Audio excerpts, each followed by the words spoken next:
Yesaya 42 ayat 1. Lihat, itu hambaku yang kupegang, orang pilihanku yang kepadanya aku berkenan. Shalom, salam sejahtera saudaraku, selamat pagi. Selamat jumpa dengan kami, warisan anak cucu. Kami hadir pagi ini saudara dengan tema menghadapi hari esok dalam kepastian. Saudaraku, hari esok tetap menjadi tanya. Karena tidak seorang pun yang tahu dengan pasti apa yang terjadi dengan hidup ini yang membuat kita melangkah dalam ketidakpastian. Yang menjadi pertanyaan, apa yang harus kita lakukan? Apa yang harus kita miliki untuk dapat melangkah dalam ketidakpastian ini? Firman Tuhan pagi ini mengajak kita belajar dari hidup seorang hamba Tuhan. Lihat, itu hambaku yang kupegang, orang pilihanku yang kepadanya aku berkenan. Yesaya 42 ayat 1. Ada dua hal yang diangkat dari hamba Tuhan ini. Pertama, hamba Tuhan ini dipilih dan diutus oleh Tuhan sendiri. Itu berarti seorang hamba Tuhan itu ada bukan karena keinginannya sendiri, tapi karena kehendak Tuhan. Karena keinginan Tuhan ditentukan oleh Tuhan sendiri, dan Tuhan berkenan kepadanya. Bahkan Tuhan berkenan melengkapinya dengan rohnya. Yesaya 42 ayat 1. Kedua, bagi hamba Tuhan ini dipercayakan suatu tugas yang tidak mudah.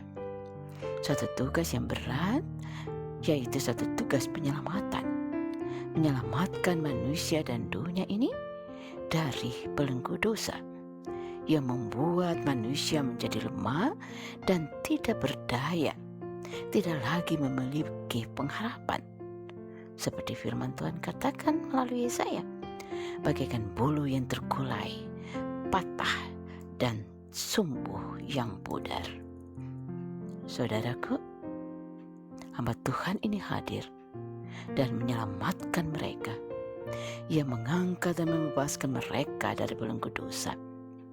Melalui hamba Tuhan ini, manusia diselamatkan.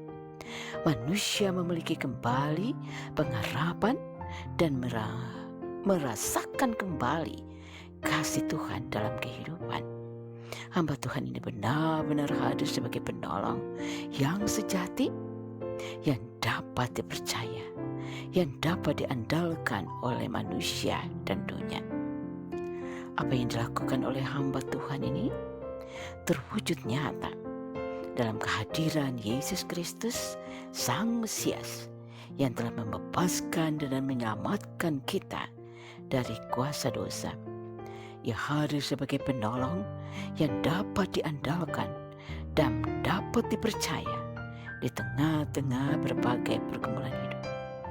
Ia tidak akan membiarkan kita bergumul sendiri, karena ia tahu benar kelemahan dan ketidakberdayaan kita.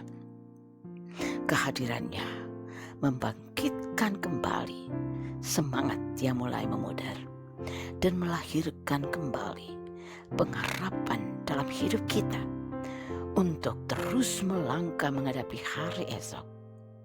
Itu berarti dalam Yesus Kristus, hari esok menjadi satu kepastian.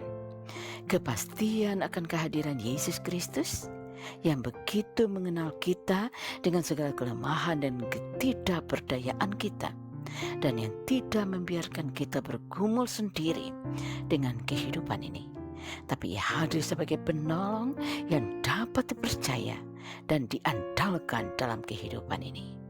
Kalau demikian saudaraku, mengapa harus berjalan sendiri menghadapi hari esok?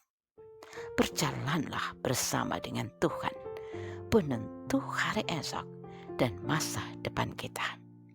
Tuhan Yesus memberkati. Mari kita berdoa.